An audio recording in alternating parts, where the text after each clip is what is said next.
What if Modulo Yuji raised Sukuna's reincarnation? The king of curses chose to start again, and somewhere in the world, a child was born carrying that soul. Modulo Yuji felt it the moment it arrived. 83 years old, the strongest sorcerer alive, felt it from across the city, and he knew immediately what it was. The question wasn't who. The question was, what do you do when the soul that cost you everything gets the clean start it asked for? Do you walk away? Do you stay? Or do you spend whatever time you have left making sure it stays that way? Modulo Yuji already knew his answer.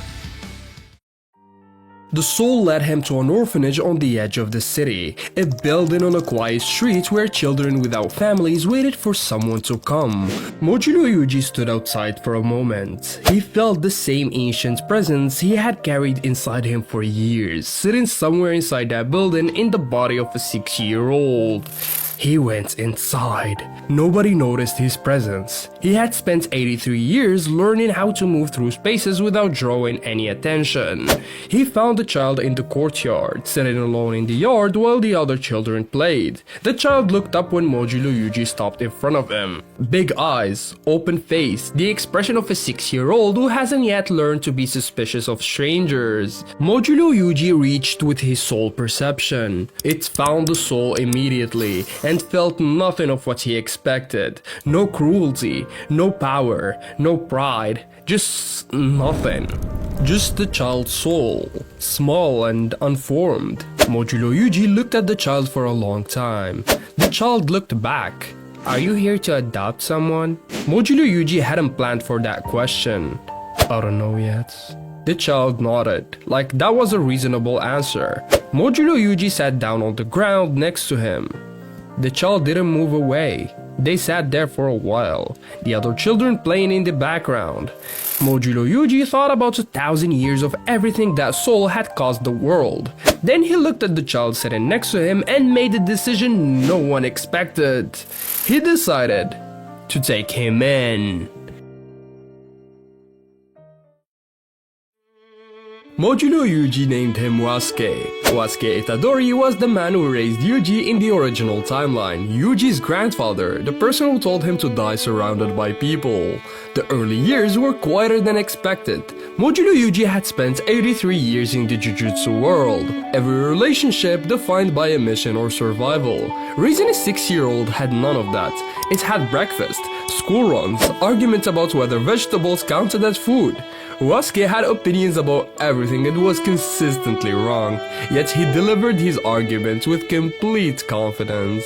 Modulo Yuji found this unreasonably funny. But there was one small problem. Wasuke couldn't keep friends. Not because he was unkind, because he said true things at the wrong moment without understanding why the moment was wrong. A classmate would show him a drawing and Wasuke would say it looked like shit. A teacher would explain something incorrectly and Wasuke would correct them in front of everyone and ask them to get another job. A group of children would find something funny and Wasuke would call them unfunny brats and then be surprised when everyone went quiet. He wasn't trying to be cruel. He just couldn't understand why people preferred comfortable lies to accurate observations. Modulo Yuji watched this happen and felt something he recognized from somewhere deep. One evening, Wasuke looked at Modulo Yuji across the dinner table and said without any particular emotion, "You have a lot of scars, more than other people's parents." Modulo Yuji put down his chopsticks. That is true. You also look so stupid when you pick me up from school wearing a hoodie like you're a depressed teenager. Also true. Wasuke thought about it. I don't mind, he said. I just thought you should know. Modulo Yuji looked at him and felt from somewhere deep the ghost of something ancient, a presence that had spent its entire existence being feared or used. Wasuke went back to eating. Modulo Yuji said nothing. The thing is, the loneliness wasn't Sukuna's surfacing. It was just Wasuke, a boy who told the truth and couldn't understand why that cost him everything. 10 years passed. Wasuke had just turned 16. Modulo Yuji looked exactly the same as the day he walked into that orphanage. Wasuke had noticed this years ago and mentioned it once across the dinner table. You don't look any older. I know. That is strange. Yes. When Wasuke was 13, something shifted. Not the soul. The soul was the same blank presence it had always been. Something around the soul. A ridiculous amount of cursed energy had started forming around him. Modulo Yuji sat down across from him. Something is different, right? Wasuke said. Yes. What is it?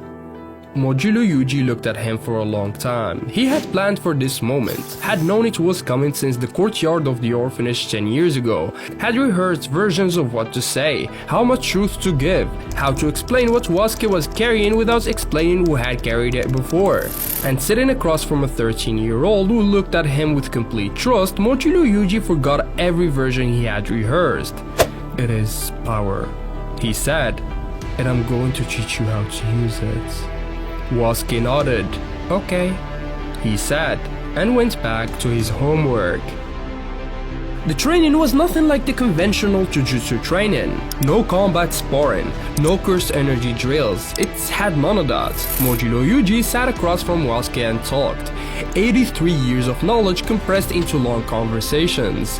Wasuke had no choice but to listen since he had no friends. He absorbed everything with ease. That was the thing about Wasuke. He was smart and learned quickly. What he did next was something Modulo Yuji had not expected. He made the shrine technique his own. What emerged wasn't exactly shrine. This mantle was there, but the shape of it was different. Precise where Sukuna had been overwhelming, controlled in a way that reflected the boy who had spent the majority of his life listening to the strongest sorcerer alive. It was Sukuna's technique, but filtered through a person Sukuna had never been. Modulo Yuji watched Wasuke practice in the evenings and felt something he didn't have a name for. Pride was part of it, grief was part of it. He never told Wasuke where the technique came from. He told himself it was to protect Wasuke from the weight of that knowledge. But somewhere along the way, Modulo Yuji stopped thinking of Wasuke as a responsibility and started thinking of him as a son. The higher-ups filed a report on a random Tuesday. Technique consistent with the Heian era cursed energy patterns. Threat level, special grade, recommendation, immediate containment and extermination pending investigation. Modulo Yuji felt them before the report reached anyone's desk. Someone was coming for Wasuke. Modulo Yuji stood up. Wasuke. How many are coming? Wasuke said. Modulo Yuji looked at him. Enough, he said. Wasuke looked at Modulo Yuji the way he looked at everything, directly, without fear. What do we do? Let them come.